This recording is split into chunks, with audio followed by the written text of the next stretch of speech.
How to insert, add, put watermark in MS Word.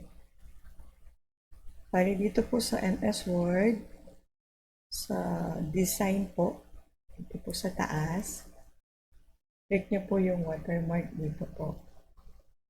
So, pwede po kayong mamili kung ano po, confidential, tapos po do not copy or draft, pwede pong nakaslant, pwede pong diretso. So, halimbawa po, ito po yung napili ninyo, draft. Or pwede rin po yung custom watermark na po. Na pwede po kayong maglagay ng sarili nyo pong text dito po. Pwede nyo rin pong palitan yung font dito. Tapos pwede rin po na picture yung ilagay ninyong watermark. So, halimbawa po, sa text watermark, halimbawa po, ito yung pinili nyo.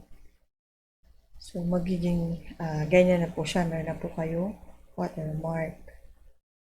Kung gusto nyo po siyang i-edit, balik-click nyo lang po to sa taas, bandang itaas. Yan po, yung parang sa header and footer. Doon nyo po siya may edit. Pwede nyo po i-right click, tapos edit.